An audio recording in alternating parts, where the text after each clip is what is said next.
This is Eric Birch with MiningClips.com, and I'm speaking with Jeffrey Reeder, President and CEO of Duran Ventures, traded on the TSX Venture Exchange under the symbol DRV.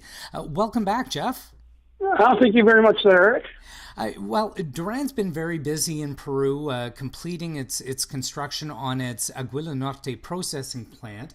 But today you've announced an option agreement on your Panteria gold or copper gold project to a subsidiary of First Quantum Minerals.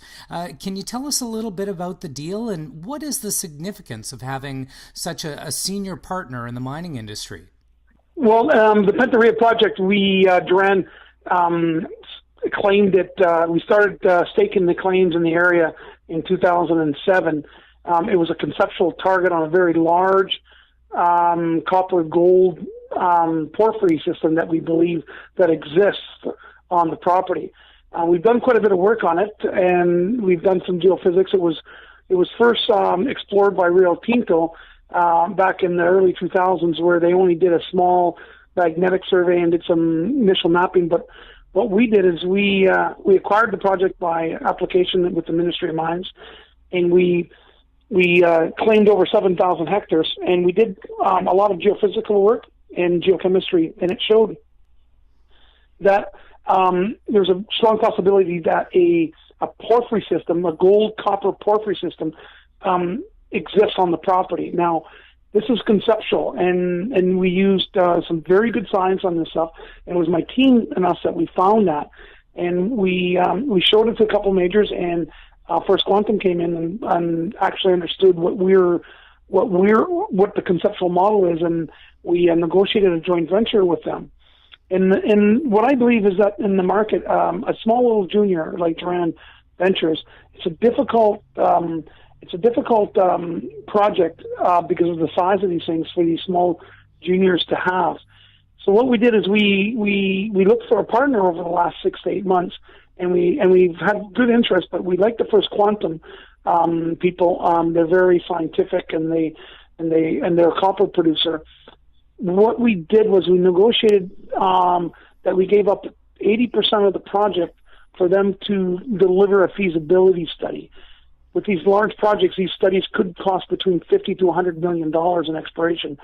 And we didn't think that it was a right idea for Duran to be spending money at that scale with our market cap where it is. So bringing a partner in there that would be able to do all the exploration on the project, keeping the communities with agreements in place and so forth. And this is a very significant deal for Duran because First Quantum has the capability and the team and the funds to bring a project to a full feasibility study.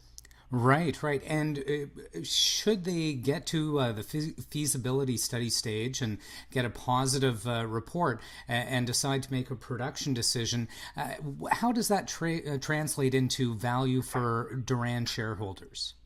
Well, what we have to either do, we have a couple of choices. Well, they can buy us out at 2 cents a pound, and these things on our 20% reserves, or we co-fund the project. We look for funding as well, and we're quite a few years away from something like that. But if we get to that stage, we have a couple possibilities, and I believe a First Quantum would probably buy out our interests because they would probably want to go at it alone. But we would receive a royalty that could bring in $50 million a year, and that's what we negotiated on. So having a company like Duran, this follows our business model where we're going to be creating cash at our Aguila Norte plant in northern Peru, and we're a prospect generator. And these are prospects like this one. It's a conceptual target, they have their expertise as well. They see what we see. And that's how come the deal came in. So we're really following our business model, a cash generator and a prospect generator, and bringing companies like First Quantum into this deal really shows what Duran is all about. That's fantastic, and we certainly thank you for joining us today and giving us your comments on this release and your insights, and we wish you the best of luck with it. Well, thank you very much, Eric.